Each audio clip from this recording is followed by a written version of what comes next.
Bapak Ibu, para kadang kinasih, simbah-simbah lan adik-adik, para rama suster bruder berkah dalem Gusti, sugeng rawuh wonten ing PDSK channel menika. Kados pundi kabar panjenengan? Mugi-mugi bagas kasarasan kesehatan kawilujengan tansah mengku kula panjenengan sami anggenipun kelampahi gesang ing dinten menika, lan mugi-mugi lumantar panglimbang basa Jawi waosan Injil kula panjenengan sansaya saged nggayuh iman kapitadosan ingkang leres lan mantep. Langkung-langkung anggenipun kula panjenengan mujudaken komunitas paguyuban ingkang begja rahayu ingkang linandhesan dening katresnan marang Ekaristi, paguyuban ingkang sansaya bangun lan nangekake warganing paguyuban sing nresnani misa. Menika penting mirungganipun nggih paguyuban umat Katolik, paguyuban warganing murid-murid dalem Gusti. Awit yen kula panjenengan tingali kadangkala wonten umat sing sregep banget neng lingkungan, neng gereja parokine ora gelem utawa ora tau misa, mung sregep ana ing lingkungan, ing paguyubaning umat tlatah lingkungan. Utawi kocok wangsulipun sregep banget ana ing pelayanan pastoral, dadi anggota dewan pastoral paroki sing luar biasa ning ora tau misa. Nah menika mratelakaken bilih anggenipun kula panjenengan bangun gesang iman dereng bersumber lan berpuncak ana ing Ekaristi. Jejering umat Katolik, iman kapitadosane awake dhewe ya kudu bersumber berpuncak ana ing liturgi mirungganipun Ekaristi. Ora ana gunane awake dhewe aktif ana ing pelayanan-pelayanan ngasih ketekuk ringkel njungkel jempalik ning ora sansaya tresnani Ekaristi.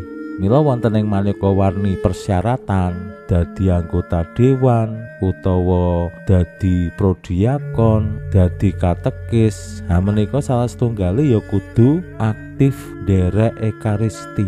Sae lan prayogi malih anggone Ekaristi neng parokine dhewe, ora shopping neng paroki-paroki liya.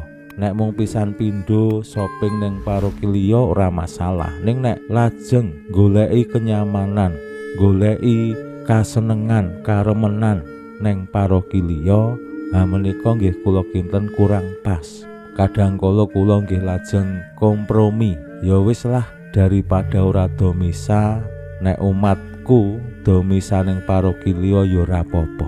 Merga apa yen dipeksa kudu misa ning parokine dhewe, mengko ndak malah ora gelem misa. Nah menika alasan-alasan sing tumrap kula apese, ya wis daripada ora misa. Awit menapa? Ya misa kuwi penting. Misa menika ingkang dayani kula panjenengan sansaya manunggil kalian Gusti. Awit menapa? Misa ingkang kawiwitan wonten ing Kemis Putih, Gusti Yasa bojona wekasan marang para murid dalem menika ingkang dados jawaban kados pundi tiang-tiang Yahudi rikala semanten nedha salira lanrah dalem Gusti. Salira lanrah dalem Gusti menika ya daharan sejati, unjukan sejati. Tiang-tiang zaman semanten rumaos bingung, kok Gusti ngendika kudu nedha salira lan ngunjuk rah dalem. Apa arep dadi Dracula sing mangan ngombe daginge menungso, getihe menungso? Menika dados persoalan pangandika dalem Gusti saderenge Gusti Yasa bojana wekasan. Pramila monggo kita pirengaken sabda dalem Gusti ing dinten menika lan kita wiwiti kanthi sembayang sawetawis. Konjo ing asma dalem Yang Rama saha Yang Putra tuwin Yang Roh Suci. Amin. Suawi sami munjuk Gusti Yesus Sabdo dalem Yang Rama ingkang sampun manjalma, mugi karsa ngandika dhateng kawula wonten ing asepen ing telenging manah kawula, kabikao kegiatan lan panglipur ingkang manjing ing sabdo dalem kapenuwana kawula mawi ra ing kawicaksanan dalem. Mugi-mugi srana anggen kawula maos lan mirengaken sabdo dalem, kawula sansaya nunggil ing sampeyan dalem. Amin. Waosan Injil kapethik saking Injil Yohanes bab 6 ayat 50 ngantos dumugi 59. Nalika samono wong-wong Yahudi padha bebantahan lan kandha, kepriye bisane maringake salirane minangka pangan. Gusti Yesus banjur ngandikani, "Aku kandha sak benere yen kowe ora mangan salirane putraning manungsa lan ora ngombe rae, kowe ora kadunungan urip. Sing mangan saliraku lan ngombe rahku kadunungan urip langgeng lan bakal dak uripake maneh ing dina wekasan. Awit saliraku iku dhaharan sejati lan rahku unjukan sejati. Sing mangan saliraku lan ngombe rahku manunggal ing aku lan aku manunggal ing wong mau. Kaya dene Rama kang gesang ngutus aku lan aku urip dening Rama, mangkono uga sing mangan aku bakal urip dening aku. Ya iki roti kang tumurun saka ing swarga, ora padha karo roti kang didhahar para leluhur banjur meksa padha seda. Sing sapa mangan roti iki bakal urip langgeng." Makaten sabdo dalem Gusti. Suawi sami munjuk, Gusti kawula munjuk sembah nuwun karana sabdo dalem. Sabdo dalem dadosa obor ingkang madhangi margining gesang kawula. Katuntuna kawula sageta sabdo dalem menika numusi manah ngantos tansah ngrembaka kangge nggayuh gesang ing suwarga. Amin. Bapak Ibu para kadang kinasih simbah-simbah lan adik-adik, pangandika dalem Gusti bab nedha salira lan ngunjuk rah dalem menika dados bebantahan tumraping tiang-tiang Yahudi rikala semanten.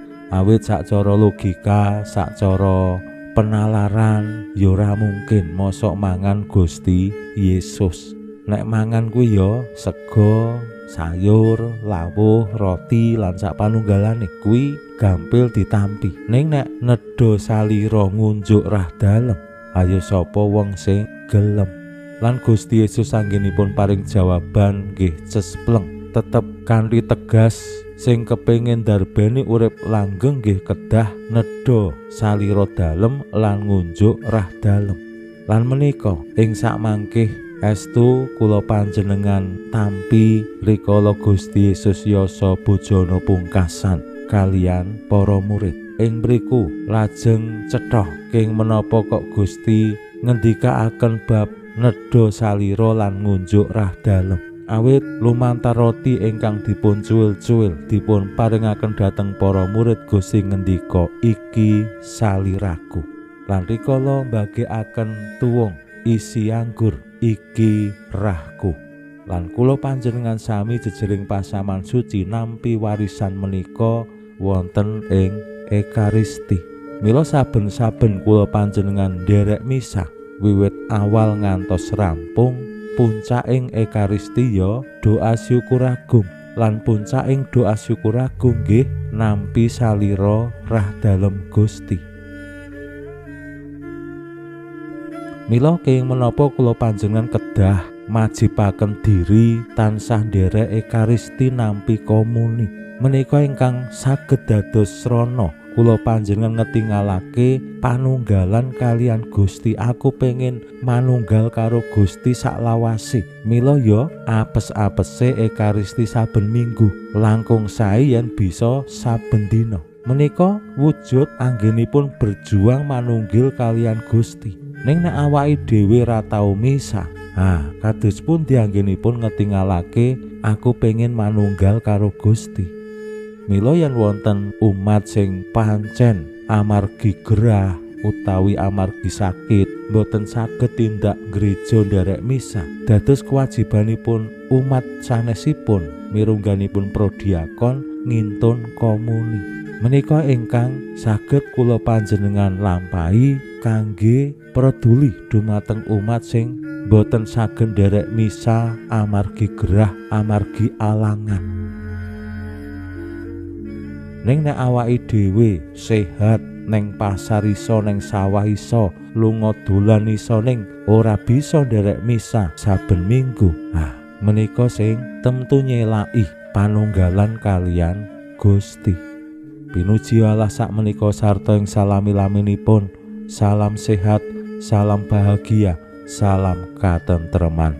Lan mugi-mugi lumantar panglimbang dinten menika kula panjenengan tansah jinangkung ing berkah dalem Gusti ingkang Maha Kuwasa, Hyang Rama saha Hyang Putra tuwin Hyang Roh Suci. Amin.